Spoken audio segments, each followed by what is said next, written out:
So today, we are going to explore the inner world of a mind that just feels everything a little more intensely. A mind that can feel like both a superpower and, let's be honest, sometimes a pretty heavy weight to carry. We're talking about the architecture of a sensitive mind.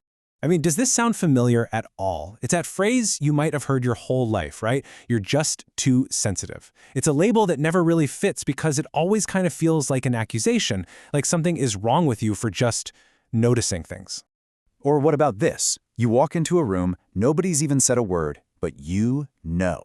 You can just feel it in the air. That tension, that unspoken joy, whatever it is, you pick up on it instantly. It's like you've got this emotional antenna that's always on.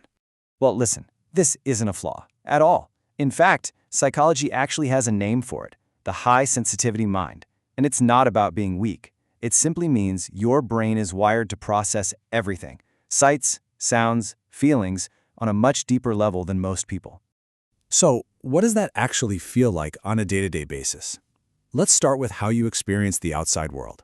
For a sensitive mind, it can often feel like you're going through life with the volume turned all the way up.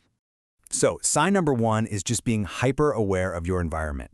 You're the one who notices that fluorescent light that's flickering in the corner of the office that everyone else seems to be ignoring.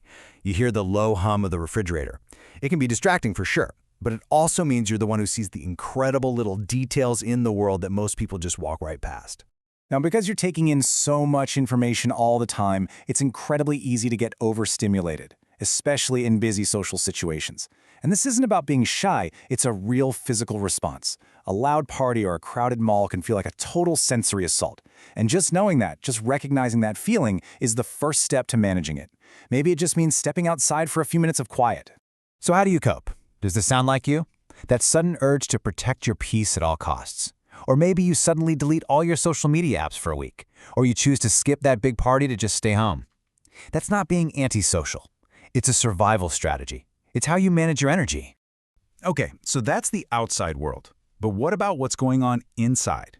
If the external world feels like it's on high volume, your internal world is just incredibly deep and complex. This is where the real heavy lifting happens. A huge sign of this deep inner life is what happens when you get hurt or feel overwhelmed. You go quiet. Instead of lashing out, you retreat inward. Why? Because the feelings they're so big. You need the time and the space to actually process them before you can even think about talking about them. And here's where people can get it so wrong. They see your silence and they think you're being distant or cold. But what's really happening is you're doing some serious internal work. You're trying to make sense of a really powerful emotional experience. This radar of yours also works overtime in your relationships. You're almost always the first person to feel it when the vibe in a friendship shifts. You just know. You sense that little bit of distance or that change in energy way before anyone else says a word. And this really gets to the heart of it. For a sensitive mind, connection is about depth, not just having company. You crave those really meaningful, aligned bonds, which is why small talk can feel so draining. And it's why your standards for friendship might just be a little bit higher. Okay, so let's put this all together. The constant processing of the outside world, plus that deep, complex inner life. It's exhausting, right? It takes a massive amount of energy. Which brings us to our next point, the absolute, non-negotiable need to recharge. For a highly sensitive person, alone time is not a luxury. It's a necessity. Think of it like this. First, you go out and experience the world, gathering all this data. Then you have to retreat into solitude. And that's where the final step happens. You process it all and you reset. It's your brain's way of catching up. And it's totally okay to tell a friend, hey, I had an amazing time, but I really need some quiet to recharge now. And this can even change how you view things like success. So if those big flashy parties or public celebrations feel a little hollow to you, that's okay. Your focus is probably more on that quiet, internal growth. And it's so important to honor that, to celebrate your wins in ways that actually feel real to you.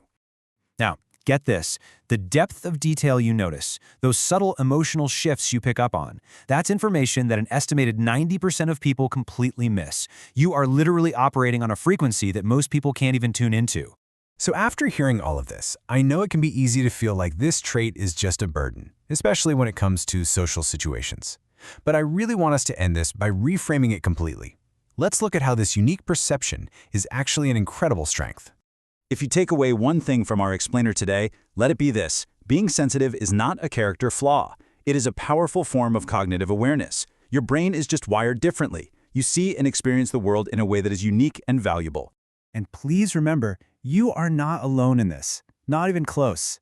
You're part of a whole community of creative, intuitive, deeply empathetic people who see the layers of reality that are invisible to most. And there is so much strength in that shared experience.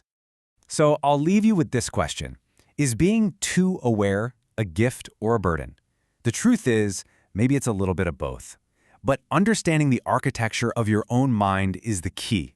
Learning how to manage the challenges and harness the incredible gifts of your sensitivity, well, that's the real journey.